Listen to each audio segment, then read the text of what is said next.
Net present value शुद्ध वर्तमान मूल्य, जो शेयर होल्डर वेल्थ मैक्सिमाइजेशन का गोल है, ऑब्जेक्टिव है, वो इसके ऊपर बेस्ड है। अगर प्रेजेंट वैल्यू किसी भी प्रोजेक्ट में आप जिसमें इन्वेस्ट कर रहे हो, जितना आप उस पर खर्च कर रहे हो, अगर उसकी जो वैल्यू है, जो उसका मूल्य है, उससे ज़्यादा है तो ही आप उसमें इन्वेस्ट करोगे।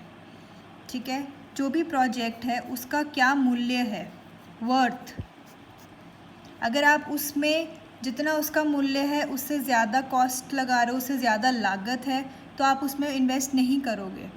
अगर आप जितनी लागत लगा रहे हो उससे ज़्यादा आपको पैसा मिलेगा, उससे ज़्यादा उसका मूल्य है, उसकी वैल्यू ज़्यादा है, तभी आप उस प्रोजेक्ट में इन्वेस्ट करोगे। तो ये वर्थ जो है, अगर ये पॉजिटिव है तो आप इन्वेस्ट करोगे, अगर ये वर्थ नेगेटिव है तो आप इन्वेस्ट नहीं करोगे। और इस वर्थ को निकालते कैसे हैं? सबसे पहले जितना भी हमें उससे फ्यूचर में कैश इनफ्लो होने वाला है उसकी हम आज की वैल्यू निकाल लेते हैं।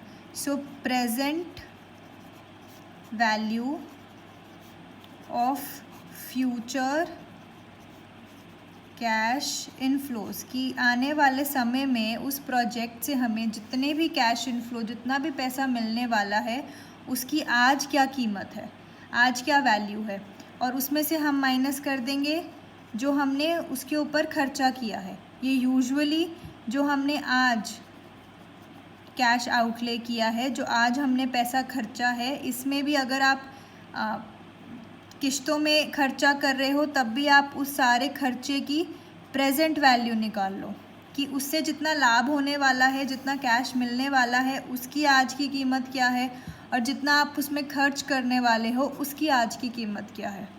आप इसमें से इसको माइनस कर दोगे तो आपके पास उसकी नेट वर्थ आ जाएगी। अगर ये नेट वर्थ या नेट प्रेजेंट वैल्यू पॉजिटिव है तो आप उसमें खर्च करो, अगर नेगेटिव है तो खर्च नहीं करो।